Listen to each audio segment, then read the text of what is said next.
వీక్షకులందరూ నమస్కారం. అమరావతి రాజధాని రైల్వే టెర్మినల్కి సంబంధించి మరో బిగ్ అప్డేట్ వచ్చింది. అమరావతి రాజధానికి రైల్వే కనెక్టివిటీ ఇచ్చేందుకు ఎర్రుబాలెం నుంచి, అంటే ఖమ్మం జిల్లా తెలంగాణలోని ఎర్రుబాలెం నుంచి నాగార్జున యూనివర్సిటీ సమీపంలోని నంబూరు వరకు కొత్త రైల్వే లైన్ కనెక్టివిటీ 57 కిలోమీటర్ల రైల్వే కనెక్టివిటీ సంబంధించి ఇప్పటికే భూసేకరణ వేగంగా జరుగుతూ ఉంది. ఇక రాబోయే 6 నెలల పనులు కూడా ప్రారంభించబోతా ఉన్నారు. పెదపరిమి సమీపంలో 300 ఎకరాల్లో రైల్వే టెర్మినల్ నిర్మాణానికి భూములు కేటాయించాలని రాష్ట్ర ప్రభుత్వానికి సిఆర్డీఏకి రైల్వే శాఖ వినతి పంపింది. ఇక గన్నవరంలో కూడా 145 ఎకరాల్లో రైల్వే టెర్మినల్ నిర్మించబోతా ఉంది రైల్వే శాఖ.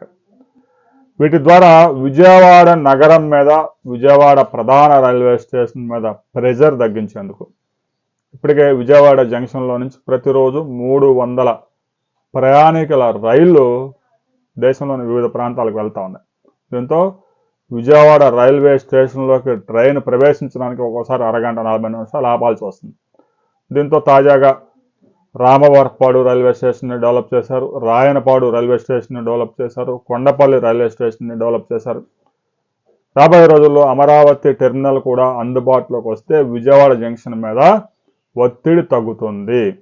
చెన్నై నుంచి హైదరాబాద్ వెళ్ళే ట్రైన్స్ అమరావతి రాజధాని మీదుగా చాలా వరకు వెళ్ళే అవకాశం ఉంది. కాబట్టి అమరావతి టెర్మినల్ ఇటు విజయవాడ జంక్షన్ మీద ఒత్తిడి తగ్గించడంతో పాటు అమరావతి రాజధాని, అమరావతి సమీప ప్రాంతాల ప్రజలకి మరిన్ని మెరుగైన సదుపాయాలు అందించబోతోంది.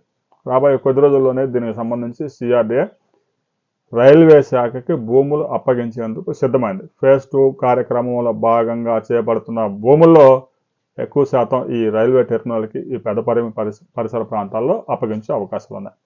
దీనికి సంబంధించి మరిన్ని అప్డేట్స్ మరో 2-3 రోజుల్లో రాబోతా ఉన్నాయి. ఆ తర్వాత మరిన్ని వివరాలతో మరో వీడియోలో మనం కలుసుకుందాం.